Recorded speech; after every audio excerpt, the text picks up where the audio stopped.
हे भगवान, यह कैसा घना मक्के का जंगल है, निकलने का रास्ता ही नहीं दिखाई देता। धनीराम का किस्सा जारी था।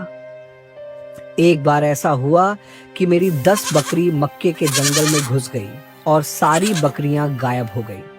मैंने जंगल में घुसकर उन्हें कितना ढूंढा, पर बकरियों का नामो निशान तक न मिला। जब फसल का काटने का समय आया तो मेरे नौकरों ने फसल काट ली, लेकिन फिर भी मेरी खोई हुई बकरियां मुझे नहीं मिली।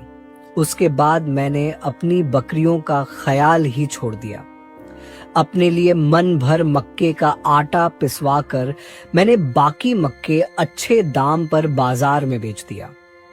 जितने की बकरियां थी, मक्के की फसल को बेचकर उससे 2 गुना मुनाफा हो गया। एक दिन मैंने अपनी पत्नी से कहा, अरे भाग्यवान, इतने दिन हो गए मक्के का आटा पिसाए हुए, लेकिन तुमने आज तक मुझे उसकी रोटियां नहीं खिलाई। अजी अभी बनाकर लाती हूँ। लीजिए, पेट भरकर मक्के की रोटी और सरसों का साग खाइए। वाह, मजा ही आ गया। परंतु अभी मैंने 2 कोरे खाए होंगे कि अचानक मेरे मुंह से बकरी की आवाज आने लगी और मैं पूरी तरह से घबरा उठा। हे भगवान, इससे पहले कि मैं या मेरी पत्नी कुछ समझ पाते, एक बकरी मेरे मुंह से निकलकर कूदी। पलक झपकते ही दूसरी, तीसरी और एक एक करके पूरे 10 बकरियां मेरे मुंह से निकलकर सामने चलने लगी। हाय रे दैया, यह क्या हो रहा है? अरे यह तो हमारे मक्के के जंगल में खोई हुई 10 बकरियां हैं। बस यही मेरा किस्सा खत्म हुआ। अब आप सब बताएं मेरा किस्सा कैसा रहा।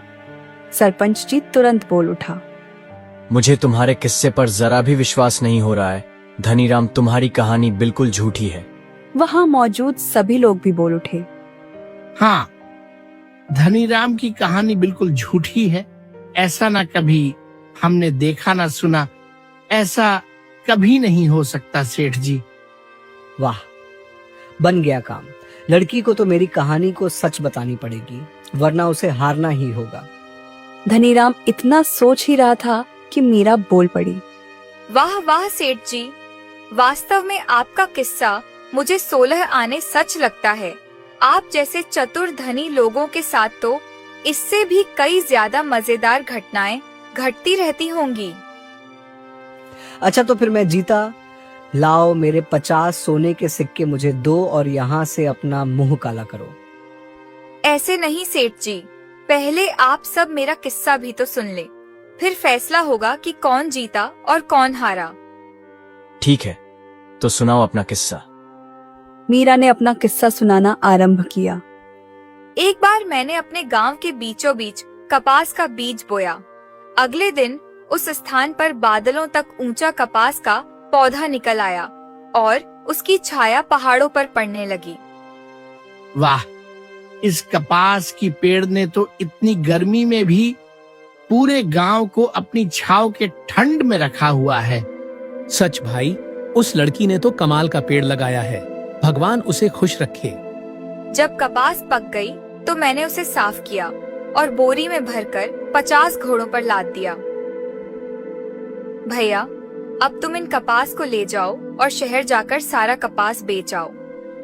मेरा बड़ा भाई अपने घोड़ों का कारवा लेकर शहर की ओर रवाना हो गया।